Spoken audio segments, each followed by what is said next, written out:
ஓம் சாந்தி. B K. Surajbhai, mount Abu, Rajasthan. யோகயுக்த் வாழ்க்கை சர்வசிரேஷ்ட வாழ்க்கையாகும்.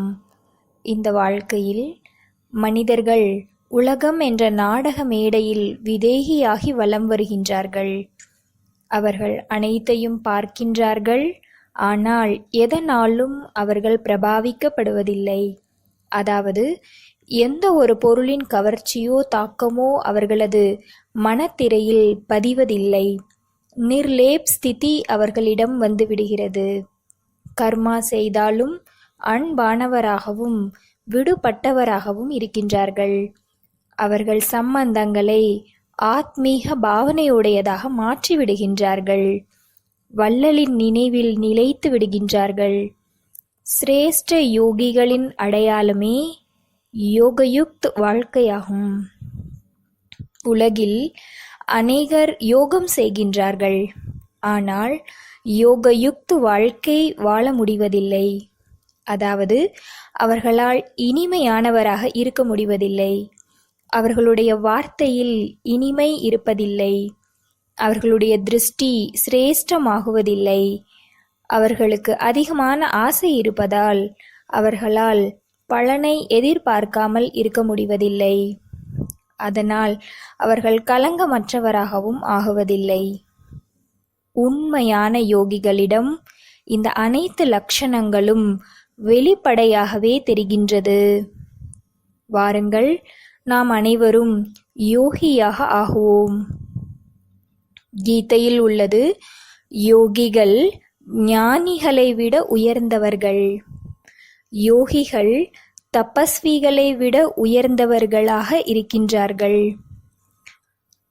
நாம் யோகத்தில் பாபாவுடன் இருக்கின்றோம். இப்பொழுது தன்னை ஞான சூரியனுக்கு அருகில் இருப்பதாக உணருங்கள். எந்த மனிதர்கள் யாருடன் இருக்கின்றார்களோ அவர்களுடைய விசேஷதா தன்னிடம் வந்து விடுகின்றது. பாபா சாந்தி கடல். அவருடைய சாந்தி நமக்குள் நிறைகின்றது. நம்முடைய உள்ளம் சாந்தியாகி விடுகின்றது. நம்முடைய முகம் மற்றும் காரியங்களின் மூலம் சாந்தியின் உணர்வுகள் அனைவருக்கும் ஏற்படுகின்றது. பாபா அன்பு கடலாக இருக்கின்றார். நாமும் அன்பான சைத்தன்ய மூர்த்தியாகி விடுகின்றோம். பாபா சுகங்களின் வள்ளலாவார். நாமும் அவரை போன்றே ஆகிவிடுகின்றோம். பாபா பதீத பாவனாக இருக்கின்றார். அவருடன் இருப்பதால் நமக்குள் அதிகமாக பவித்ரதாவின் சக்தி வந்துவிடுகிறது. பாபா மிகவும் சீத்தலமானவர்.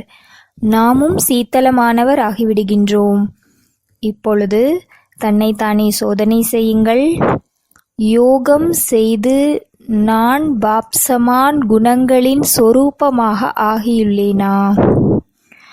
அவரும் ஷரீரத்திலிருந்து விடுபட்டவர், நாமும் ஷரீரத்திலிருந்து விடுபட்டவர்கள். எப்படி பாபா சம்பூர்ண பயமற்றவரோ நாமும் அப்படியே சம்பூர்ண பயமற்றவர்கள் ஆவோம். மிக நல்ல சமநிலையை வாழ்க்கையில் நாம் அனுபவம் செய்ய வேண்டும். யோகம் என்பது ஒரு யாத்திரையாகும். இந்த யோகத்தினுடைய யாத்திரையில் நாம் மேல் நோக்கி யாத்திரை செய்ய வேண்டும். ஆத்மாவாகிய நாம் ஜொலிக்கக்கூடிய ஆடையை அணிந்து மேல் நோக்கி செல்வோம். சூக்ஷ்ம உலகை நான் அடைந்து விட்டேன். பாப் தாதாவிற்கு முன்னால் இருக்கின்றேன். பாபாவுடைய தெய்வீக திருஷ்டியை அடையுங்கள். அவருடைய சொரூபத்தை மிக தெளிவாக பாருங்கள். பாபாவுடைய 1000 புஜங்களின் குடைநிழல் தனது தலை மீது இருப்பதை உணருங்கள். பாபா கூறுகிறார், குழந்தாய், நீ தனியாக இல்லை. நான் 1000 புஜங்களுடன் உன்னோடு இருக்கின்றேன். பாபாவுடன் நடனமாடுவோம், அன்பாக இருப்போம், அரவணைத்துக் கொள்வோம். பிறகு ஆத்மாவாக ஆகி தன்னுடைய தாமத்திற்கு ஞான சூரியனின் கிரணங்களுக்கு கீழே செல்லுங்கள். சிறிது நேரம் வரை பாபாவுடைய கிரணங்களை கிரகியுங்கள். பிறகு திரும்பி கீழிறங்கி சூக்ஷ்ம உலகிற்கு வந்து ஜொலிக்கக்கூடிய ஆடையை அணிந்து கொள்ளுங்கள். அதே ஃபரிஸ்தா ஸ்வரூபத்தோடு கீழிறங்கி ஸ்தூல உடலில் பிரவேசிப்போம்.